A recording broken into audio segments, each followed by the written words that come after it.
கர்த்தர் என்னுடைய பெரிய காரியம் செய்தார். எதற்காக பாடச் சொல்லுகிறார்? ஸ்தோத்திரம். தேவனாய் கர்த்தர் தம்முடைய ஜனங்களுக்கு எதிராக வந்ததான எகிப்து படையெல்லாம் அவர் முறித்து போட்டார். 31 ராஜ்யங்களை முறித்து என்ன சொல்றார்? ஓவரால் சொல்றார். எல்லாம் நினைத்து பார்த்து கர்த்தருக்கு அவர் செய்த அதிசயமானவைகளை நினைத்து பார்த்து கர்த்தர் புதுப்பாட்டை பாடுங்கள். ஹல்லேலூயா. கர்த்தருக்கு புதுப்பாட்டை பாடுங்க. ஏன்னா அவர் அதிசயம் செய்தார். மட்டுமல்லாமல் அவருடைய வலது கரமும் அவருடைய பரிசுத்த பயமும் என்ன உண்டாக்கினது? ரட்சிப்பு. ஆமென். அப்ப தனி மனுஷனுக்கு ஆவின பலன் உண்டாகிறது. கர்த்தருடைய பரக்கன கரத்திலிருந்து வல்லமை வருகிறது. மூன்றாவது ரட்சிப்பு வருகிறது. ஆமென். எப்பொழுது? இதெல்லாம் பலன் கொடுக்கிற விஷயத்தில் வருகிறது. ஸ்தோத்திரம். இறுதி ஒன்று வாசிக்க 2 கொரிந்தியர் 12ஆம் அதிகாரம் 9ஆம் வசனம். 2 கொரிந்தியர் 12:9. இங்க அப்போஸ்தலர் பவுல் சொல்லுகிறார், என் பலவீனத்திலே ஜெபம் பண்ண ஆண்டவரே, பலவீனமா இருக்கேன் சரீரம் ஆண்டவரே, எனக்கு வியாதியா இருக்கு ஆண்டவரே, என் சரீரத்தினால ஆண்டவரே நான் ஊழியம் செய்வதற்கு இந்த பலவீனம் தடையாய் இருக்கிறது. என்னை பலப்படுத்தும், என்னை ஸ்திரப்படுத்தும். அப்படி ஜெபம் பண்ண ஆண்டவர் சொல்றாரு, என்ன சொன்னா தெரியுமா? அதற்கு பலவீனத்தை என் பலன் பூரணமாய் விளங்கும். ஆண்டவர் என்ன பதில்? சிரிப்பா நான் விடுதலை ஆக்குறேன்னு சொல்லல. அவர் சொல்றாரு, பலவீனத்துல என் பலன். இந்த பலவீனம் இருந்தா தான் நான் யாரும் உனக்கு தெரியும். இந்த பலவீனம் இருந்தா தான் நீ எப்படிப்பட்டவன் உனக்கு நான் உன்னை பற்றி உனக்கு தெரியும். எத்தனை பலவீனத்துக்கு கர்த்தரை துதிக்கிறீர்கள்? எனக்கு அந்த பலவீனத்துக்கு காயமாக ஸ்தோத்திரம். ஹல்லேலூயா. பலவீனத்தை கண்டு பயப்படாதீங்க. அந்த பலவீனத்தை மேற்கொள்ளக்கூடிய பலன் தருகிறவர் உங்களுக்குள்ளே இருக்கிறார். ஹல்லேலூயா. அவர் சொல்றாரு பாருங்க, என் பலவீனத்தில் நான் பலப்படுறதுனால நான் ஒரு காரியம் செய்கிறேன். அப்போ கிறிஸ்து வல்லமை என் மேலே வேண்டுச்சுன்னா எனக்கு பலவீனம் அவசியம். கிறிஸ்துடைய மகிமையை பார்க்கணும், அவருடைய வல்லமையை பார்க்கணும் அப்படின்னா எனக்கு பலவீனம் அவசியம்.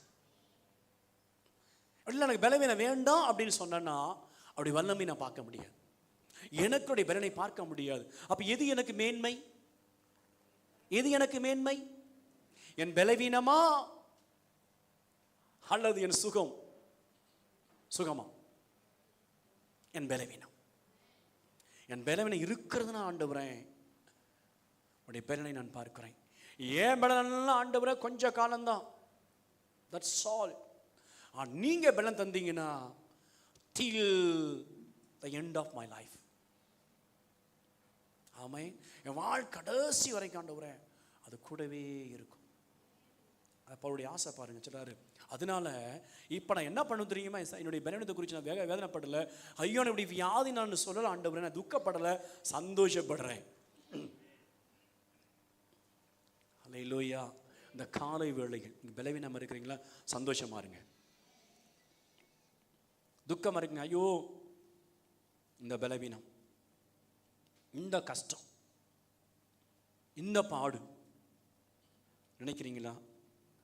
நீங்கள் தேவனுடைய வல்லமையை பார்க்கணும், உடைய பலனை பார்க்க நினைச்சீங்கன்னா சொல்லுங்க, ஆண்டவரே பலம் இருந்தால் இருந்துட்டு போட்டு, நோ ப்ராப்ளம். எல்லா பலத்தையும் ஆண்ட வைப்பதில்லை, சிலதையும் ஆண்ட வைத்து இருக்கிற சில ஒன்றை மாற்றி விடுவார். கிருபை இருந்தால் போதும், தேவனுடைய அந்த பலன் இருந்தாலும் போதும், பலவீனத்தில் பலன் கொள்ளுவோம். ஹல்லேலூயா. நம்ம எவ்வளவு படித்திருந்தாலும், எவ்வளவு அறிவு இருந்தாலும், எவ்வளவு ஞானம் இருந்தாலும் அதெல்லாம் வேலை செய்யாது. It will not work out. Maybe it can help you some of the area. That's all. ஏதோ ஒரு சின்ன இடங்கள் உங்களுக்கு உதவி செய்யும், எல்லா நாளும் உதவி செய்யாது உங்களுக்கு. ராமன் சொல்லலாமா? ஹல்லேலூயா. நீங்கள் உங்கள் ஆஃபீஸ்லேயோ உங்களுடைய இடத்துல எங்கே இருந்தாலும் நீங்கள் வேணால் நீங்கள் ஒரு வேளை ஸ்கில்லாக நீங்கள் இருக்கலாம். யூ மே பிகம் இன்டெலிஜென்ட், நல்ல அறிவுலலாம் இங்கே இருக்கலாம். You may visor then anybody in your office. நீ வேலை பாரு, கம்பெனி வேலை எங்கே இருந்தாலும் எல்லாருக்கும் நீங்கள் புத்தியுள்ளமாக இருக்கலாம்.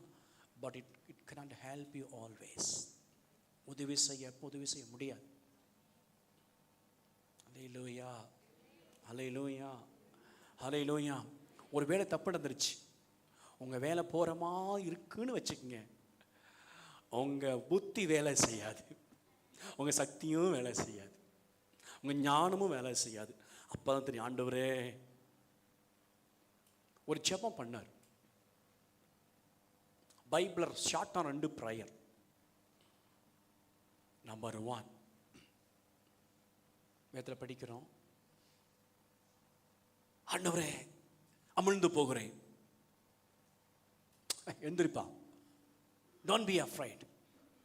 ஏன் விசுவாசியர் தூக்கிவிட்ட பேதுரு தூக்கிவிட்ட ஒரு ஜெபம். 2வது, இந்தியாவுக்கு வந்து தேவனை ஊழி நிறைவேற்றினா தோமா. அவர் சுவிசேஷம் என்ன தெரியுமா? என் தேவனே என்னை சுவை, என் தேவனே என்னை சுவை. இதுதான் சுவிசேஷம். இவ்வளவுதான் சுவிசேஷம் அறிவித்தது. அது நிறைய பேர் ரட்சிக்கப்பட்டாங்க. சீஷனாலே எல்லாரும் கூடியிருக்கும் போது ஒரு சீஷன் இல்லை, தோமா இல்லை. செகண்ட் நம்ம இயேசு கிறிஸ்து தோமா இருக்கும்போது வந்தார். சொல்கிறாரு, உன் ஃபிங்கர் என்ன பண்ணு, காயத்தில் விழாவில் போட்டுப்பார். அவங்க என்ன சொன்னார்? என் தேவனே. இதுதான் அவருடைய கடைசி பரியந்தம் அவருடைய தானே ஜெபமாக தோமாவுடைய ஜெபம். கர்த்தர் நல்லவர். அல்லேலூயா. நம்முடைய ஜெபம் எப்படி? ரொம்ப நீண்ட ஜெபம் பரவாயில்ல, ஸ்தோத்திரம், அது கொஞ்சம் கவலைப்படாதீங்க. அது கர்த்தர் மாற்றுதான். அவர் நீங்கள் ஆட்டோமேட்டிக் மாற்றிடுவார். ஸ்தோத்திரம், இதை பற்றி ஒரி பண்ணாதீங்க. ஸ்தோத்திரம். நீ கர்த்தருடைய பலன் வேண்டுமா? பலவீனத்தில் அல்லது சுகத்தில் இருந்து தேவனுடைய பலனை இழந்து போக விரும்புகிறீங்களா? இது நீங்கள் தீர்மானம் பண்ணணும். ஸ்தோத்திரம். கர்த்தர் நல்லவர். அவர் சித்தப்படி சுகமாக்கும் வரலாம் முடியும். அந்த பலவீனத்தை வைத்து உன்னை பலப்படுத்தவும் முடியும். அவள் வல்லமையான காரியம் அவரால் செய்ய முடியும். 3வது, நிறைக்கிறார். தேவன் என்ன செய்கிறார்?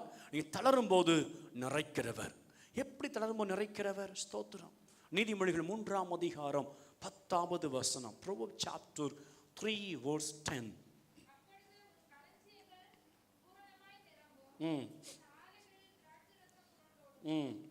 உன் களஞ்சியம் நிறைந்து காணப்படும்.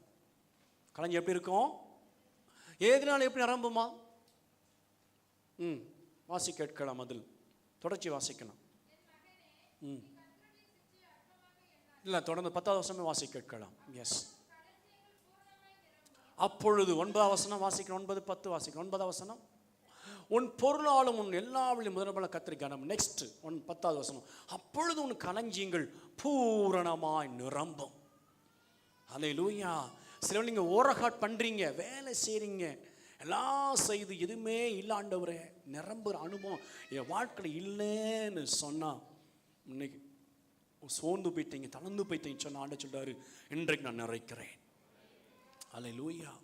நான் இன்றைக்கு நான் உன்னை நிறைக்கட்டும். ஸ்தோத்திரம். என்ன ஒரு மாதிரி பேசிகிட்டு இருக்கீங்க, என்ன பிரச்சனை?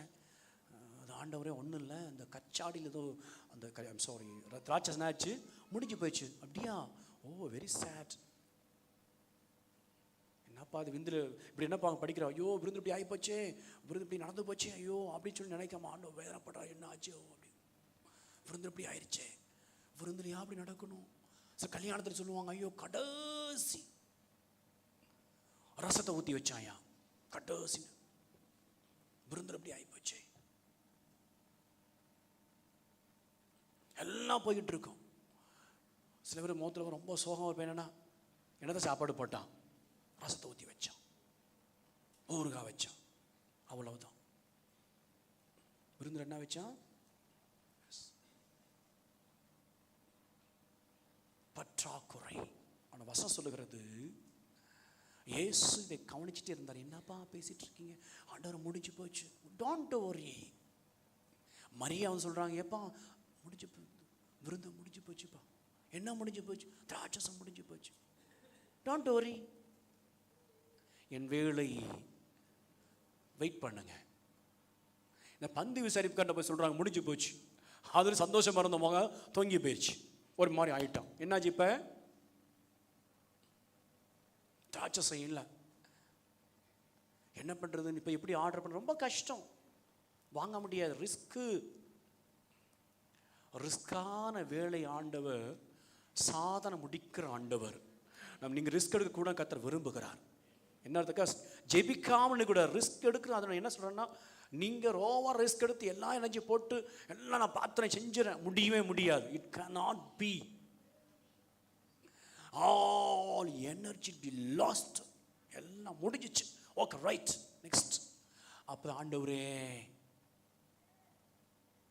ஆண்டவர் சொல்கிறாரு, தண்ணி கொண்டு ஊற்றுங்கப்பா. அது க்ளீன் பண்ணி தண்ணி கொண்டு வந்து ஊற்றுங்க. அதுக்கப்புறம் வசனம் சொல்லுகிறது, the best ever the wine which has tasted for anybody. யார் நல்ல சுவைத்தரும். நான் யோசித்து பாருங்க, ஒருவேளை நம்ம அங்கே இருந்தால் நமக்கு எவ்வளோ சந்தோஷமாக இருந்திருக்கும் இல்லையா? நம்ம வியாதி நம்மட்டு போயிருந்திருக்கோம். ஸ்தோத்திரம். ஒன்ஸ் ஒரு டம்ளர் இன்னொரு டம்ளர் கொடுங்க ஆண்டவரே, இன்னொரு டம்ளர் கொடுங்க ஆண்டவரே. ஸ்தோத்திரம். ஏசு கிறிஸ்து கொடுத்தாருன்னா கொஞ்சமாக கொடுத்துருப்பா, நிறைய கொடுத்துருப்பாரா? நிறைத்து கொடுக்கிற கர்த்தர். அல்லேலூயா. அப்போ களஞ்சியங்களை கர்த்தர் என்ன செய்கிறார்? ஆசீர்வதிக்கிறார். 2வது சங்கீதம் 71ஆம் சங்கீதம் 8வது வசனத்தை வாசி கேட்கலாம். சங்கீதம் 71:8. என் வாய் ஒன்று களஞ்சியத்தை நிறைக்கிற, 2வது ஆண்டவர் வாயை நிறைக்கிறார். எப்படி வாசிக்கலாமா? என் வாய் உமது துதியினாலும், என் வாயை துதியினாலும் நாள்தோறும் மகத்துவத்தில் நிறைந்திருப்பதா சொல்ற. என் வாயில் ஆண்டவரே துதிக்கிற துதி ஒன்று. என் களஞ்சியத்தின் வீட்டில் ஆஸ்வதிக்கிறேன், என் உள்ளத்தை ஆஸ்வதிக்கிறீங்க. அந்த களஞ்சியம் இருதயத்தில் கவனிங்க. இன்னொரு வார்த்தை சொல்ல விரும்புகிறேன். களஞ்சியம் இருதயத்தில் துதியும் ஸ்தோத்திரம் நிறைந்து இருக்கும் போது என் வாயும் கத்தை நிறைக்கிறேன். அது என்ன சொல்ல? துதிக்கிற துதியினால், ஸ்துதினால், ஸ்தோத்திரத்தினால் நிறைந்திருக்கும் ஆண்டவரே. ஸ்தோத்திரம். கர்த்தர் நல்லவர். மத்தேயு 14ஆம் அதிகாரம் 20 வசனம் வாசிக்கலாமா? மத்தேயு 14:20. மத்தேயு 14:20. எல்லாரும் சாப்பிட்டு திருப்தி அடைந்தார்கள். மீதியான துணிக்கைகளை 12 கூடையினர் எடுத்தார்கள். இங்க ஆண்டவர் கூடைய நிறைத்தார். ஆமென். களஞ்சியத்தை நிறைத்தார், வாயை நிறைத்தார், கூடைய நிறைத்தார். அல்லேலூயா. கர்த்தர் நிறைக்கிற தகப்பன் அவர். எல்லாரும் சாப்பிடுறாங்க. எத்தனை கூடை நிறைய எடுத்தாங்களாம்? தொடர்ந்து வாசிக்கணும். எல்லாரும் சாப்பிட்டு திருப்தி அடைந்தார்கள். 12 கூடை நிறைய எடுத்தார்கள். 12 baskets. 12 baskets. என்ன அர்த்தம்? 5000 சாப்பிட்டதுக்கு பிறகு, அது புருஷன் மட்டும் சொல்லப்படுகிறது. ஸ்திரீகள் எத்தனை குழந்தை எல்லாம் சொல்லப்படலை. எத்தனை பேர் சாப்பிட்டா பெரிய விருந்து. அப்போ ஆண்டவர் ஒரு விருந்து, கல்யாண விருந்தில் திராட்சை கொடுத்து நிறைவாற்றினார். செகண்டு வசத்தினால் 3 நாட்கள் கர்த்தர் பேசினா ஜனங்களை ஆசிர்வதித்த பின்பு 5000 பேரை கர்த்தர் போஷித்தார். அப்படின்னா அன்லிமிட்டட். அல்லேலூயா. அன்லிமிட்டட். ஒரு பெரிய பிளஸிங்ஸ். 12 கூட நிறைய எடுத்தார்கள். அல்லேலூயா. பட் கையின் பிரயாசத்தை பார்க்கிற கர்த்தர் எல்லாரும் இவங்க சர்வ் பண்ணி களைச்சி பண்ணவங்க தெரியலை. ஹோட்டலில் வேலை பார்க்குறவங்களுக்கு தெரியுமா? எனக்கு தெரியல. நீங்கள் போய் பாருங்களேன். காலை ஸ்டார்ட் பண்ணது பிறகு ஒரு அம்மாட்ட கேட்டேன், ஏம்மா நீங்கள் இந்த ஹோட்டல் வேலை பார்க்குற அம்மா, உங்களுக்கு நீங்கள் எப்படி சாப்பிட்டு ஏதோ கொடுப்பாங்க. அவங்களுடைய ஒரு கோரிக்கை, அவங்களுடைய ஒரு நிபந்தனை என்னவென்றால், சூப்பரிஸ்ட் போய் இது கேட்கக்கூடாது, சாப்பிட கேட்கக்கூடாது. என்ன கொடுக்குறாங்களோ சாப்பிட்டுக்கணும். they should not complain anything. Complaint பண்ணக்கூடாது. என்ன கொடுக்குறாங்களோ எல்லாம் முடிச்சு போ சார், நாங்கள் சாப்பிடுவோம். ஏதோ கொடுப்பாங்க சார். அப்போ யோசித்து பாருங்க, நம்ம ஆர்டர் பண்ணி சாப்பிட்டா நமக்கு கிடைக்காது. புரிந்ததா அவங்களுக்கு? வேலை பார்க்கற சொல்கிறாங்க. அப்போ யோசிங்க, இங்கே ஆர்டர் கொடுத்தா கஷ்டப்பட்டு வேலை பார்த்து எல்லாம் சர்வ் பண்ணது பிறகு யோசித்து பாருங்க, அவங்க அவ்வளோ நேரம் வந்து எல்லாம் சர்வ் பண்ண பிறகு ஆண்டவர் பார்த்தாரு, என் பிள்ளைகளுக்கு பலன் தேவை, உழைத்திருக்கிறார்கள், அதனால நல்லா சாப்பிட்டு மீதியும் அவளுக்கு உண்டாகட்டும். திருப்தி ஆசீர்வதிக்கிற தகப்பன் அவர். அல்லேலூயா. நீங்கள் சாப்பிட்ற உணவை அவர் கூர்ந்து கவனிக்கிறார். You look into your food. அல்லேலூயா. சில பேர் சாப்பிட மாட்டா, கொட்டுவாங்க. தட்ஸ் கிழிஞ்ச சாக்கு கிடையாது. நம்முடைய வயிறு வந்து கிழிஞ்ச சாக்கு கிடையவே கிடையாது. அதற்கு லிமிட்டு தான். சில பேர் ருசியாக சொன்னால் போட்டு தள்ளிடுவாங்க வயிற்று.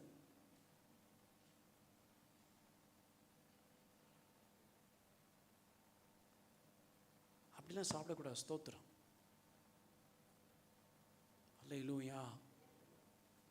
கிடைக்கிறச்சு நினைக்கூடாது, போட்டு அள்ளி அப்பிடக்கூடாது உள்ள போட்டு. அது லிமிட்டு தான். அது எவ்வளோ தாங்கும்? ஸ்தோத்திரம். வசனம் சொல்லுகிறது, அவர் ஆசீர்வதிக்கிற எஸ், நிறைக்கிற எஸ். ஆனால் மறுபுறம் நம்மளுக்கு கவனத்தோடு கொடுக்குற அந்த ஆசீர்வாதத்தை கேம் தருகிறாரே நன்றி இருதயத்தோடு நாம் அதை கர்த்தர் மகிமைக்கு நம்ம அர்ப்பணிப்போமே. ஆனால் கூடை எப்பொழுதும் ஆசைக்கப்பட்டு ஆண்டு சொல்கிறார், உன் மா பிசைக்கிற உன் தொட்டியும். உபாம் 28ஆம் அதிகாரம் ஆண்டவர் ஒரு பிளஸிங் கொடுக்குறாரு. உன் மா பிசுகிற தொட்டி எப்படி இருக்குமா? ஆசீர்வதிக்கப்பட்டிருக்கும். ஒரு ஆமென். கர்த்தர் உன்னை ஆசீர்வதிக்க விரும்புகிறார், உன் நிறைக்க விரும்புகிறார். நீ குறைவோடு இருக்க அல்ல, நிறைவாய் இருக்க விரும்புகிறார். உன் இருதயம் மண்ணும் கூட நிறைந்திருக்கும்படி விரும்புகிறார். இந்த 12 கூட ஸ்தோத்திரம் 12 சீஷர்களுக்கு கொடுக்கப்பட்ட ஆசீர்வாதம் உங்களுக்கு உண்டு. தேவனை தேடுகிற பிள்ளைகளுக்கு நிறைவான ஒரு ஆசீர்வாதம். அல்லேலூயா. நிறைவான நன்மையை தேவன் தருகிறார். கர்த்தர் நல்லவர். 3 காரியங்களோட பயந்து, முதலாவது ஒரு தளரும் போது தாங்குகிற தகப்பன், தாங்குகிறது. 2வது நாம் தளர்ந்து இருக்கையில் பலன் தருகிறவர். 3வது நீங்கள் தளரும் போது நிறைக்கிற தகப்பன் அவர். அல்லேலூயா. எத்தனை விசுவாசிக்கிறீங்க? நான் தளர்ந்திருக்கும் பொழுது என்னை தாங்குகிறவர் தேவன் அவர். நான் தளர்ந்திருக்கையில் ஸ்தோத்திரம் கர்த்தர் என்ன செய்கிறார்? என்னை பலன் கொடுக்கிற தகப்பன் அவர். நான் தளர்ந்திருக்கையில் ஆண்டவரே நான் சோர்ந்து போயிருக்குமா என்ன செய்வேன் என்று இருக்கும் பொழுது ஆண்டவர் சொல்றாரு, உன்னை நிறைத்து உன்னை ஆசீர்வதிக்கட்டும். நிறைக்கிற தகப்பன் தேவன் தான் உங்களை ஆசீர்வதிப்பாராக. God bless you.